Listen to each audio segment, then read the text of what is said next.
Out of all the things I'm asked while streaming, a guide about ambushing is easily the one that comes up the most.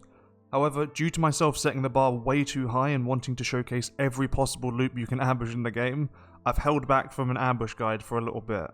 But, dialing it back until one day I make that video, I'm instead going to be offering you a few simple tips that will help you execute ambushes reliably, instead of the gigantic project that I may one day partake in. Before we start, allow me to introduce myself. My name is CMWinter, the world record pig main. I have over 3,500 hours in DBD, with over 1,300 hours of those being in pig gameplay alone. I've placed over 24,000 reverse bear traps, and I hold 2 world records on the pig specifically, one for the fastest 4K and the other for the longest recorded win streak of 143 in a row. I mention this in light of the inevitability that someone will say, "Bro, you don't even run monotone whispers, how can I possibly trust you?" Also, while we're here, do note that I have 3 other guides that go into specific detail about the pig, such as when to place a reverse bear trap, breaking down the best add-on combos, and my personal build which gained me the aforementioned world records. A link to those will be in the description, or if I can figure out how to do annotations, maybe on the screen, I don't know. We're going to start this video with an important premise. I've seen a lot of people saying that the pig should use her ambush as much as possible. In every loop, as soon as she wakes up, she should ambush out of bed and stab her kettle, then ambush to the sugar and make a swift cup of tea. This is difficult to swallow. In my opinion, it's probably the worst advice you could give someone who was new to or wanted to learn more about the pig. To put it into a simpler context, we could compare the pig and her ambush to Blight, Oni, and Billy. Before you say anything, I'm well aware that the pig doesn't directly compare to Blight, Oni, and Billy, but when looping these killers, when you reach a jungle gym or a TL, you don't just randomly bang out your chainsaw or start demon dashing all over the place. To put it brutally honestly, if you do, it becomes very obvious that you're new to those killers. And don't worry, if I'm playing Billy, I'll pull my chainsaw out at any point and I'll look like an idiot. But, in order to fine-tune this, you would instead look to use the powers selectively to do unique things and work around specific loops. Notice I say specific loops, not all. It's important to make this distinction and understand it early, because hopefully this preface will lay a foundation to say that you shouldn't be ambushing at every loop, at every possible moment. It's just not viable. Even with the best add-ons, the pig's ambush should be used sparingly for 2 reasons. Firstly, on the majority of loops, it's very easily countered by simply running away. We'll come to this later, but in most instances, the survivor will get to another pallet before you can catch up to them. Secondly, and more generally, you don't want to become predictable. This ties into reason 1, but if you ambush over and over, the survivor will soon figure out your tricks, whereas if you use it every now and then, or even better, differently on every loop, then it becomes much more difficult to predict. The ambush is not universally viable. This wasn't supposed to be a tip, but let's just start already and say that tip 1, as the preface implies, is to not assume that the pig's ambush fits into every loop, in every scenario. We already talked about this.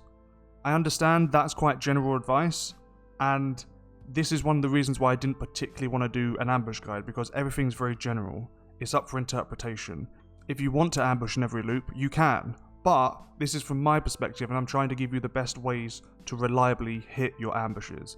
So, the first thing that arises when I say don't ambush at every loop will be you saying, well, which loops should I ambush at then?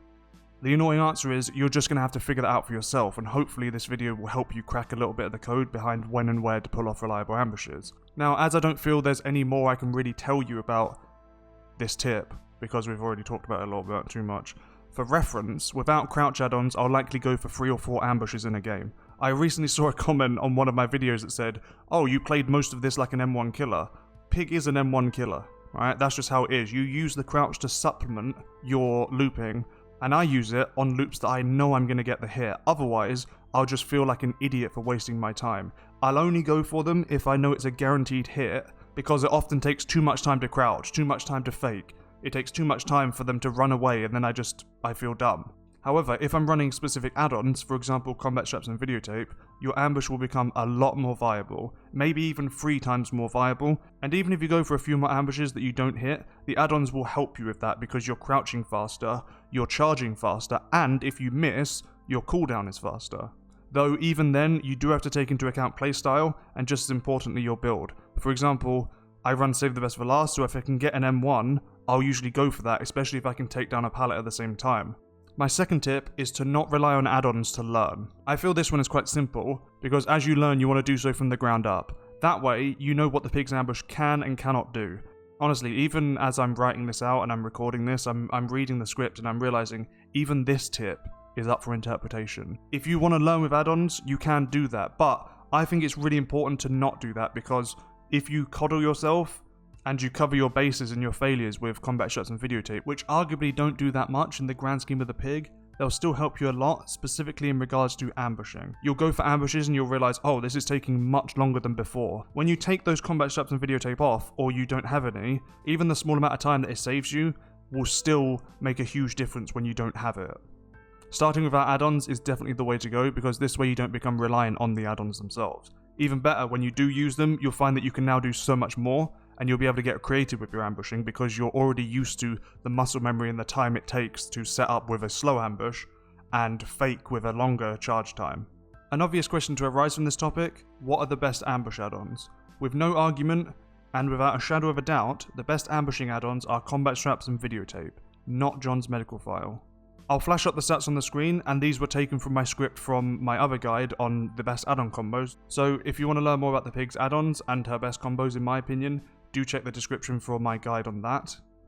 The fact of the matter is that although medical file and videotape offer the fastest ambush, you'll see diminishing returns due to how add-ons are calculated.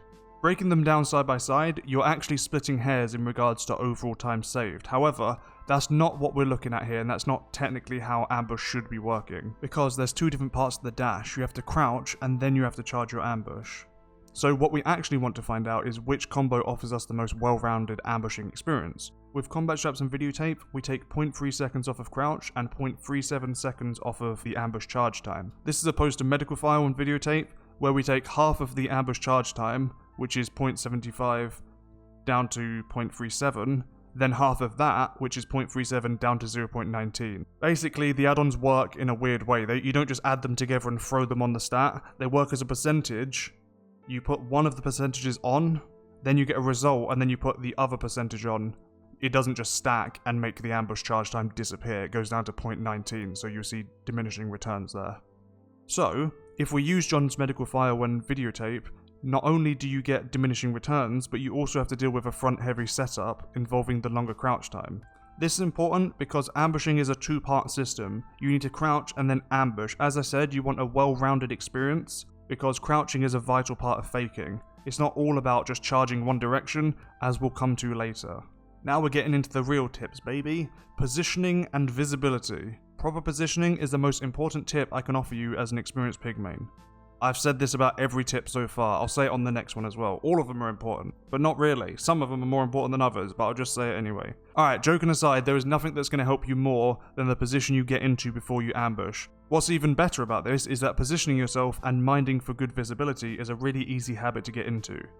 If all has worked out, the gameplay being shown at the moment is a prime example of proper positioning.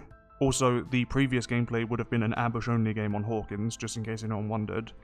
But do bear in mind that proper positioning and good visibility can't be achieved on every loop, so sometimes we have to make sacrifices. If you look at the frozen frame, you'll notice the perfect conditions are viable here. I'm positioned at the pallet, so there's no risk of a stun.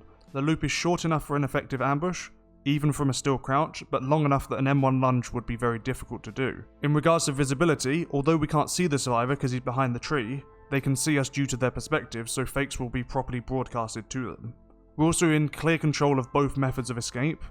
To my right you can see a little exit, but it's closer to me, and the left is quite far away. So with proper positioning, I would hold the right side of the pallet, pretend to charge forward, go left, and then meet them at the alleyway where they'd escape, because they'd be very unlikely to run towards me to try and get out at the closer gate area. That's just one example where all of the fundamentals line up. They can't escape through the back. You can see the left and right. Although you can't see them, they can see you, and you're holding the pallet. So it's a perfect example of all the variables lining up perfectly. Just to recap, you would make sure that you can see the left and right side so you can easily predict where they go and adapt on the fly. You would ideally want the back of the loop to not be exposed, but if it is, then it's a prime example to zone the survivor against a wall or to a different loop.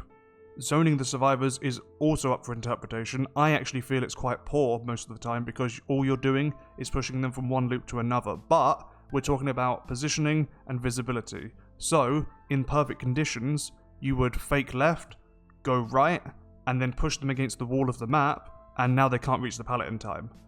In a poor situation, you would fake left, go right, they've ran away, and now they're at a jungle gym. So now you are in a very difficult situation. It's all about context and adaptability, so you have to take these fundamentals and attach them to your own situations. Even then, the examples I just gave you aren't always correct, because there are specific loops in the map. For example, the L wall on Larry's, basically these are specific loops where once the pallet is dropped, they're trapped. No matter if they jump over or try to run out, they will be trapped inside. Don't be afraid to take your time. This one's a little bit more simple. The point refers to testing the survivors before you actually commit to an ambush. Generally, if a survivor is good or confident, when they see a pig crouch, they're very likely to just run away from the loop. This is where seeing both sides of your ambush path or faking come in handy. I can't tell you what to do if a survivor goes left, back, or upside down, but I can help you prepare. If you have combat straps, testing your survivor with a very quick crouch and uncrouch while moving towards them is a great way to catch them out if they attempt to leave. If they don't leave, then you've learned a little bit about the survivor. Conversely, if you crouch, ambush, and they leave, the survivor will have learnt something very important about you, which is that you're trigger happy, and their confidence goes up. That's a very important thing. If I get in a game of Survivor and the pig is ambushing at every loop, I know that I'd never have to drop a pallet, so don't give yourself away too quickly, because that is the best way to tell you're playing an inexperienced killer. As I said with Billy, Oni, the Blight, if I'm facing a Blight and they start using their power at Shack, it's very easy to tell that they're a new killer, and the same goes for Pig. If the pig starts using her power every single place she can, you know that it's probably a new pig that doesn't really understand what she's doing. If we condense that down, it's very easy to counter an overzealous pig, so take your time and assess the situation, because you will lose more if you just keep going in guns blazing. You can fake it out, you can see what they do. Look at the loop, the best position, which is usually in the pallet or trapping them against it, the best direction, both to fake and to ambush, and the overall movement of the survivors. Use their momentum and their confidence potentially against them. This tip might get a little bit confusing because there are two types of fake. The first fake we've already mentioned. You crouch and you uncrouch. This is good in some situations where you would want to zone the survivor or test them, either from a strong loop to a weaker one or into a dead zone, right? The second type of fake, however, a lot of players seem to overlook, and that goes for both survivors and pig players. I'm actually shocked at how many pig players I watch that don't understand they should be faking and utilizing the ambush to get as much distance as possible, not just go in one direction. If you're confused by this, we're going to go into it, but the most important thing to remember is that when ambushing, the mind game doesn't start when you charge the attack. The mind game begins with the momentum and the direction of the loop. To break that down even further, I would be referring to the direction, the speed, and the likelihood of which way the survivor will go. Luckily, the killer is mostly in control of this. An example, if you start moving left, continuing so as you crouch, you look to the right as soon as you start charging your ambush and then instantly execute left, you will have successfully attempted the second type of fake. Why is this important? Because you're messing with the survivor's movement. We can break this down into 3 points, just in case people don't understand. It should also be on the screen if I can find a suitable clip. To start with, we have the initial movement going left. You're walking left, and as you crouch and charge, you're pushing the survivor clockwise. Then, once your charge is completed, you would fake to the right, which should be literally a split second. You shouldn't really be moving to the right, you should just be looking there to broadcast your direction and then quickly go back to the left. What this does is creates a stutter on the survivor's behalf. Believe it or not, this split second where they turn back and stutter their movement will often be the difference between an ambush hit being successful or just missing or not getting enough distance. Again, do note that you're trying to look in the opposite direction, not actually move that way. You're just trying to fake them to get them walking to your side just for a split second. You might think that this is a tip you don't need to listen to. I see a lot of pigs, as I said, that just don't do this. They'll just walk around a loop, ambush, chasing the survivor, and then get hit with a pallet because the ambush doesn't have time to gain speed. You have to crouch, charge, and then continue going down the same way of the loop. If you haven't positioned yourself correctly, then the survivor will just get to the pallet as if you were chasing them anyway and drop it. So you need to be creative, and you need to put them in the bad position, and then keep them in the bad position. That's what's the most important part. Moving on from the two types of fakes, the pig's roar that she does when she ambushes, you know, the shmah, can be a very good alternative to visibility in a loop. What I mean by this is that it's a great way to make the survivors panic If they lose sight of you and you go into your crouch, they don't know where you are. Then they hear the roar very close to them, they'll quickly try to run the other way and maybe drop a pallet, then you go the other way, faking without them even knowing because you've utilized the sound of the roar. It's hard to really break down the importance of the roar, especially when I'm talking about it because it just sounds quite silly, but it is actually an advanced ambush trick, I would say, that takes quite a lot of getting used to in regards to positioning and how to react to it, because not every survivor is going to react the same way, so you have to adapt as they do. A good example of this, I don't know if I have a clip, I do apologize. I'll see if I can find one elsewhere. If not, check the background footage, because as I said, we did do an ambush-only Hawkins game. But it's the 2 pallets by the clock tower in Midwich.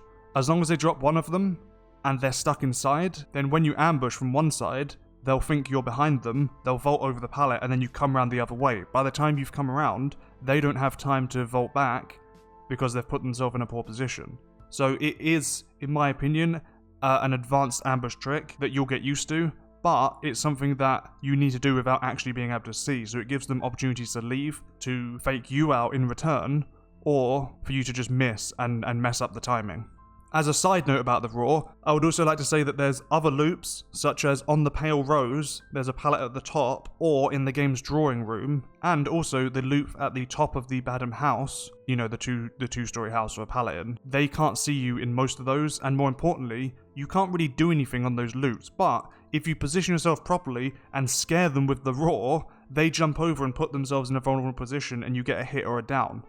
Legitimately, the Pale Rose pallet and the pallet in the drawing board of the game, you can't hit those. You can't lunge for them, you can't even ambush them if you wanted to go around, you wouldn't even, they're too big. So pretending you're going to go left and then going to the right because you're so close and they're scared and they hear the roar, making the survivor panic is a huge way to get a leg up, even on loops where it's literally impossible to get them. This is not a tip, but it's important information to offer you because it will happen and you will be confused. Cancelled ambushes. I think I have a clip of this. However, the reason why I am mentioning this is because when it does happen to you, I want you to know that you didn't do anything wrong. The game is just a little bit funky. Sometimes, when ambushing, seemingly randomly, the game will just cancel your ambush.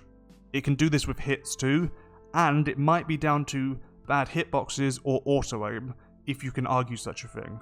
From my experiences, I've gathered that it can happen when ambushing around or close to a short obstacle. For example, a trash can or a small piece of debris. The game will interpret that you got close enough for a hit and end your ambush, assuming you'll get the hit over the very corner of the debris. However, due to what I assume is something to do with the object's hitbox, the game is wrong and your ambush has just been cancelled too early, so you don't get the hit and they drop the pallet. Sometimes, it just cancels it randomly. I don't really know, but I'm letting you know.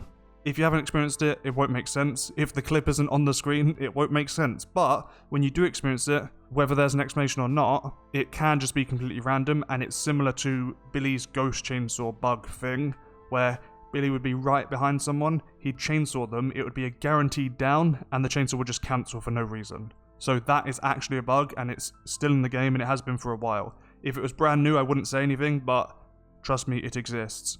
And I apologise when it happens to you. As a closing point, I'd like to offer an insight into my perspective on why I would use the dash. For me, there's generally 3 reasons I'm going to ambush. The first one, due to my build, will always be to save stacks. If I'm chasing my obsession, even with as little as 3 stacks, I will often go out of my way to try and ambush them. Sometimes it's as simple as catching them off guard or in a dead zone. Other times, it'll be an extremely complex mind game at what I would consider to be a loop that's almost impossible to ambush. For example, pushing them into the pallet and then faking around the outside, having them drop the pallet and then hitting them, you know? That's risky and that's going to waste you time, especially if they're a good survivor. Another example, you may sneak up on them, try to ambush them and they sprint burst away. But since it was my obsession, I want to try and save my stacks, so I don't mind looking like an idiot. Number 1, trying to save my stacks, will often end in me missing hits in favour of saving the stacks, because I know from experience that save the best for last will win you not only chases but entire games. So that is always number 1 for me. You could even argue that my playstyle only uses the ambush when I can guarantee a hit or need to save my stacks, because save the best for last stacks will elevate the pig to a point where she can win many chases very, very quickly. Number 2, I've already told you about. I literally just said this, actually, I didn't realise. Number 2 is easy hits. These are the hits that I can guarantee I'm going to get. For example, some of the loops in Lery's where they're locked in, other loops where they're trapped inside after dropping the pallet. On Midwich, literally all of the classrooms on Midwich, usually it doesn't matter which side they're on, but some of them have poor visibility, you can just guarantee an ambush hit, especially if you have good add-ons. To summarise, these are the situations where if the pig crouched at the right place, it's almost a guaranteed hit. It is important to remember, although these can be ambushed, they can be achieved with an M1, and if you want to gain stacks or get the pallet dropped, it could be an option. Some other loops may be too big for an M1, and only a technique such as an ambush or Wraith and Spirit coming out of their power will be able to hit. Regardless, I'm not saying that number 2 is, oh, the reason why I ambush is to ambush. I'm saying that number 2, the reason why I'm going to ambush is if I can get a guaranteed hit. If I know that it's almost 100% certain. For example, if they're stuck in a loop, or if I've got the perfect conditions where I can see left, right, back, and I'm in the pallet. Now you're likely saying, oh, well, that means you never ambush for fun, or you never try to experiment. The third reason is style points. Yup. As a growing streamer, you know that I want those POG clips, baby, for the God tier ambush montage. All I'm saying is, I don't need to fall into the bad and preschool hole. I don't need to do that, but you're damn right I'm going to, in attempt to farm those POGs for a YouTube video. As a pig, I can usually tell if it's possible, if it's not possible, or if I just want to get funky with it. So those are the 3 reasons, put into context so you have my perspective at least. It's not a tip, but then you can hopefully use that to put it into 3 different categories and you can try and figure those out for yourselves. It might be a good experiment.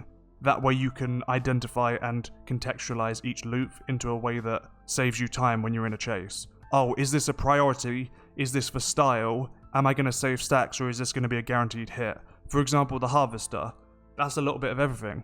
If I get stuck, I've wasted time, but I know it's almost always a guaranteed hit because survivors don't know how to outplay it. Then it's also a little bit of style points because I'm flying around the corner like a goddamn drift car. It's all about how you contextualize these things. This is just my perspective. Hopefully that helps a little bit.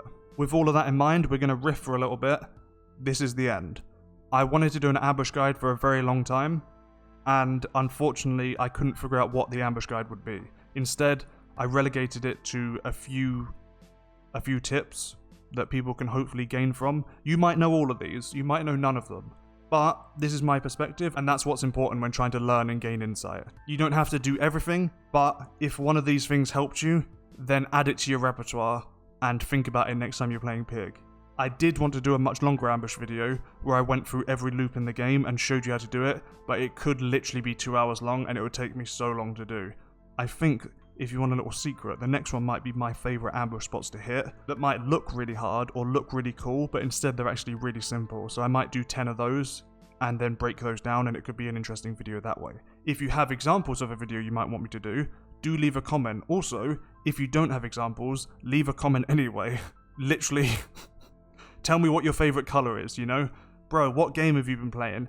Just leave a goddamn comment, please.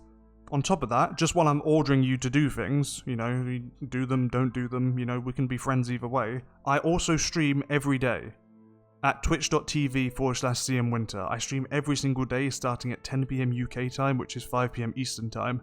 There's also a Discord you can jump into to grab the follow roll if you want to be notified of that. I stream every day, 10 PM UK time, 5 PM Eastern time. So, if you want to see these ambushes and these tips in play and you want to come and ask me questions, do feel free.